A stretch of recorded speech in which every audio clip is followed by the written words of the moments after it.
Ceci est un couteau suisse. Ce couteau suisse est d'abord une histoire.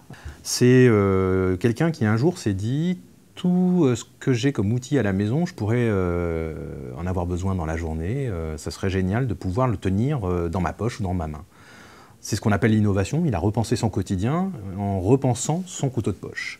Et voilà le résultat, quelque chose de compact, d'organisé, de fonctionnel.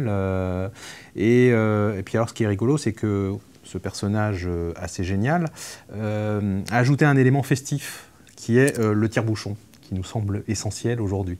Alors pourquoi le couteau suisse? L'événement, c'est l'outil multifonction le plus performant de la communication d'entreprise à mon goût. Multifonction et multicompétences.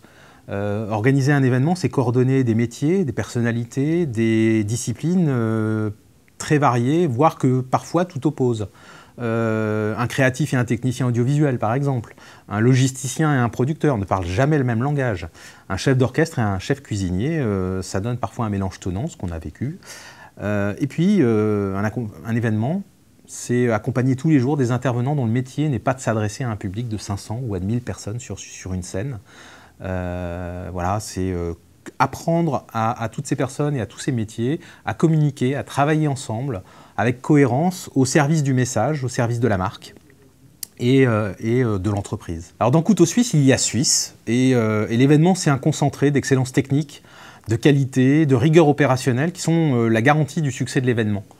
Et l'événement au final, au-delà de la technique, c'est une grande aventure humaine avec cette réunion de compétences et de personnalités.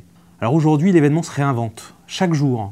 Il est de moins en moins éphémère. Il débute de plus en plus en amont de l'opération, parfois plusieurs mois, et il se prolonge bien au-delà de l'événement physique pour ancrer les messages dans le quotidien du public auquel on s'est adressé, pour créer des communautés en amont et en aval de l'opération, pour faire que l'événement laisse une trace durable et que les messages laissent une trace durable. Alors aujourd'hui, on est dans une période dite de crise, où l'événement a de plus en plus besoin de devenir multifonction, voire multi-objectif et surtout multi-cible, pour avoir une optimisation du budget qui, lui, est unique et de plus en plus réduit. Donc on doit s'adapter à un environnement en mutation, aux nouveaux outils de communication et aux nouveaux enjeux de nos clients. Et puis contrairement à la Suisse, lui, l'événement reste malgré tout festif. On y mange, on y boit et parfois même on y danse. Ceci est mon pèse-personne, ou plutôt mon coach personnel. Je vous disais que dans l'événement, on mange.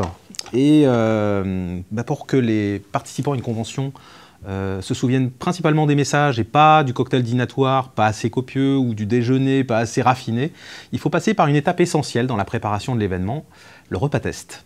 Alors le repas test, quand vous en parlez à l'agence, tout le monde vous regarde avec des étincelles dans les yeux en espérant faire partie des rares privilégiés et y participer.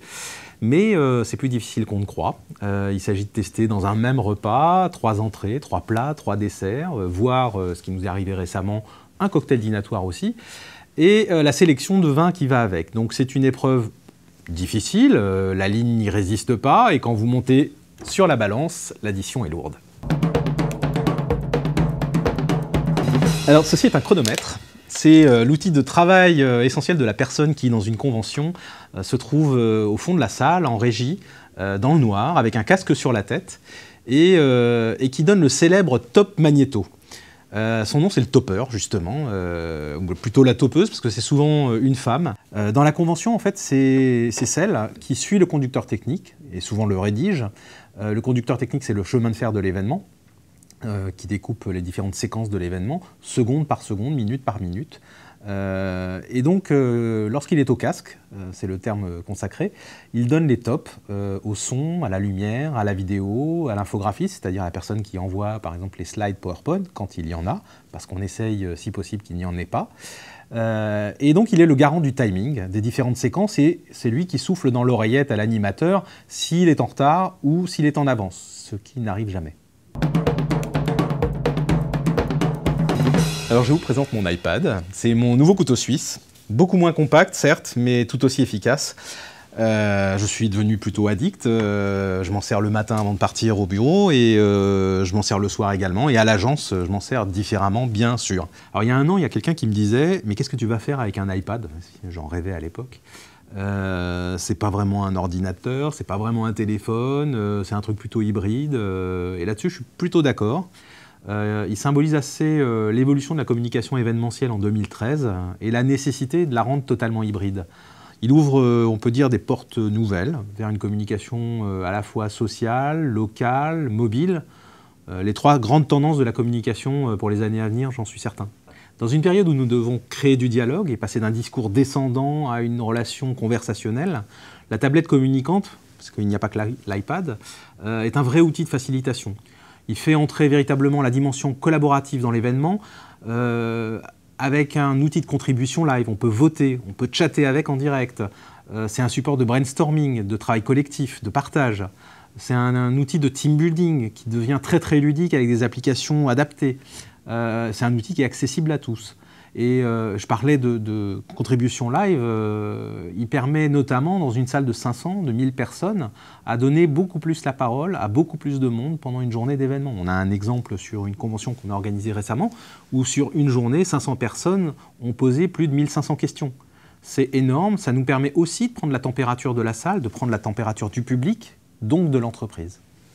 Et aujourd'hui, il permet aussi à un collaborateur qui est, lui, en déplacement, qui n'est pas sédentaire ou qui ne peut pas être physiquement présent à l'événement, de participer à distance via le web et de poser des questions en direct. Et ce qui est drôle, pour en revenir à la personne qui se posait des questions sur l'iPad, il y a un an, c'est qu'il a cédé à la tentation aujourd'hui. Il a acheté d'ailleurs la dernière génération d'iPad et il l'appelle très amoureusement son ardoise magique. Je trouvais ça plutôt joli comme image.